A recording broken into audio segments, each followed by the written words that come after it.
Hey YouTube, this is Ben from the New World Order, and I'm coming at you now with my Shiranui deck list. It's not a deck that I've seen a lot of profiles of.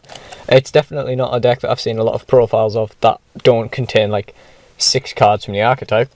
But granted, there isn't much support for it yet. But it is a really cool archetype, and I really genuinely enjoy playing it.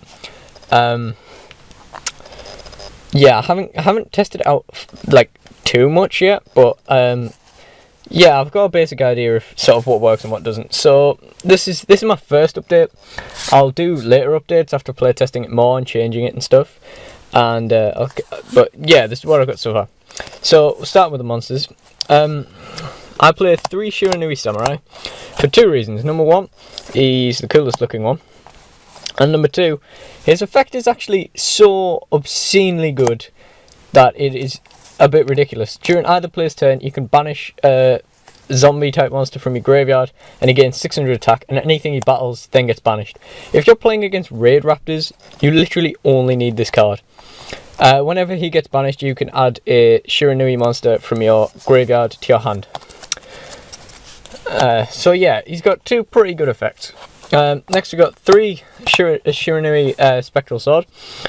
The only real deck list I've seen for this said that you should run this at 2 because 3 clogs. I disagree. You should run it at 3 because you never see it. Like literally, the only time that I've opened this once, and in that same game I searched it with Smith, and other than that, they're the only instances where I've seen it. But looking through my deck after duels and stuff, they do seem to clog together in your deck. I've never had a problem with them clogging together in my hand. But he's a really good card. He's basically the first value of the deck, and I say that because you can also run a different type of value, but we'll get to that in a minute. Next we have 3 Shiranui Spiritmaster. This guy's really good because you can normal summon him and then special summon another one, which is great. It allows you into your Xyz plays. You don't really want many Xyz monsters in the extra deck, but this helps you get into them if you need them. And also when it's banished, you can destroy a face-up card in the field, so that's just really good. Next we got Shiranui Smith. Only run 2 because he's the only searcher in the deck, but he has to be used for a synchro summon to make it while he's on the field. So yeah, it's not an easy effect to get off. And if he gets banished, you can stop all zombie type monsters you control being destroyed by battle that turn, which is a good effect, but of course it's, you know, rarely needed. But don't let his porno tash fool you. He can be, you know, he can be quite helpful in the right situation. Next we've got 2 Tristan Knight of the Underworld. I really like the Underworld monsters, so I like the fact that they are accessible in this deck because all the main gimmick is that I have 0 death. So you normal summon this guy, get a 0 death zombie from your graveyard to your hand. And also we run 2 Ghost Charin the Underworld Boatman. This is the second value in the deck, and eye for an eye, probably the most fun card in the deck, depending on what you get to do with it. But we'll get into him when we look at the extra deck. Basically, he can banish him and a fusion type monster from your graveyard to synchro 7 a dragon type synchro from your extra deck. Next we've got 2 Masked Chameleon, just because it makes your level 8s accessible and so forth. Next, at the moment, we have 2 Uni Zombie, but I personally think this card absolutely sucks. Apart from the discard effect, which you can get from Mathematician, which I'm replacing it with, it barely does anything. Like, you don't need the level boost or anything, so he's kind of useless in the deck, so I'm just replacing him with Mathematician. Next we've got 2 Shiranui Style Synthesis. It's just not useful enough to run 3 copies of it, but it's exactly useful enough to run 2.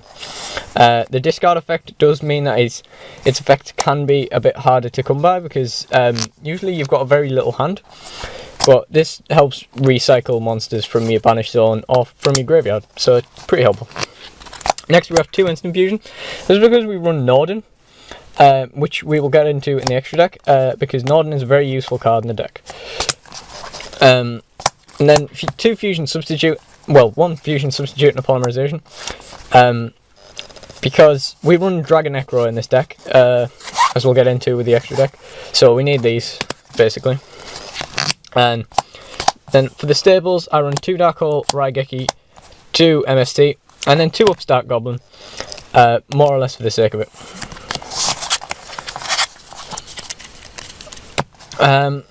Finally, we go into the trap cards. We've got 2 Shiranui style Swallow Slash.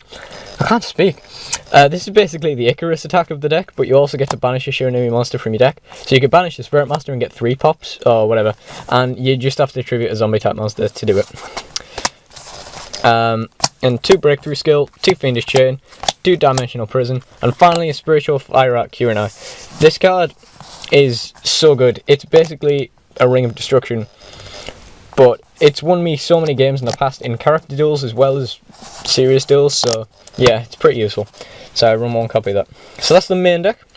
Now the extra deck, I rarely put on an extra deck in the video because I usually don't have one codified list, but in this case there is specific stuff that I have sort of decided to use. So Majestic Star Dragon, this is for Boatman's effect, because unlike Quasar, it doesn't say you can't special summon it by other means, so you can summon this by Boatman. So you manage Dragon Necro on this, and you've got this. Read up on its effect, it's ridiculously good. But we've also got Dragositis, which is basically for the same scenario if you don't need Majestic Star Dragon. And then we've got, for level 8 Synchros, 2 Shogun Saga. It's good, but it's not great. Its best use is if it's in the graveyard being banished by Samurai Saga, because, you know, it can target, well, Samurai Saga can then change anything more or less. But yeah, it's basically a big beater. The Synchro monsters for the archetype aren't really that good, but yeah. Anyway, then we've got Scrap Dragon, because again, it's a dragon, and you know, you can use them and stuff. Thought Ruler Archfiend, these 2 are more or less just sort of generic level 8s, you don't need to run them, but yeah. And then we've got the 6s, Goyo Guardian and Vulcan the Divine. This guy's obscenely good with Norden, we'll get into that in a minute. He's just a generic level 6 because, you know, Spectral Sword +4. We've also run 1 Samurai Saga, but I'm thinking of upping this to 2 because of Spectral Sword only being able to make zombie type synchros from the graveyard, so you kind of need 2 of this. And finally Barkion, which is to go Boatman with Norden from the graveyard, and you can make this, and then of course Barkion's always good to have. Then we've got the fusions, Dragon Necro and Nether Soul Dragon, just because we can. And then, yeah, of course, as we've already discussed, you can make Dragocoitus and stuff. Then 2 Norden. Would you believe me if I told you that I've re-recorded this ending to the video 4 times now? 1 time the camera stopped recording, 1 time it didn't record, and the 3rd time things just started falling on me for some reason. So whatever. Yeah, Norden's got a couple of great uses in the deck. First of all, you know, you've got your standard Xyz play instant fusion effect. You've also got that you special summon back a Spectral Sword, and then if you've got, say, like a Samurai in hand, you can normal summon the Samurai. You can make these into a 6 if you want, or you can make these into a 6 and make Vulcan the Divine and return this. Or you could even just synchro with these if you need this in the graveyard for the Boatman effect, and then bounce the Samurai or something. But yeah, basically he helps you get a target for Vulcan the Divine, basically. So these 2 combo together really well. And of course your final use is with Boatman to make Barkion. So he's got a multitude of uses, and that's awesome because he's Lovecraft.deck. And finally we have our 2 Xyz monsters. We only need the 2, Castel and 101. Don't need to explain these at all, but yeah, you don't need more than that. The thing I like most about the deck is how clever it is. The fact that you can run the archetype and then the Underworld cards as well, and the fact that you can run like Draconecro and Dragositis, as well as the fact that you can run Majestic Star Dragon, which is awesome. I've always wanted to run this in the deck, but it's too hard to get it out through its main conditions. But since you can special summon it by other means, Boatman just saves his life. As I said earlier in the video, I believe, you can't do the same thing with Quasar, which is not a shame. I don't even use Quasar when I can use Quasar. But yeah, Majestic Star Dragon for the win. So that's the deck. I will be updating it shortly after I've done more playtesting and stuff with it. And once I've added Mathematicians and so forth. But so far, it's a really fun deck. It's really clever, you know, it's got a lot of things it can do. And yeah, I enjoy playing. So yeah, hope you guys have a good day. See you later.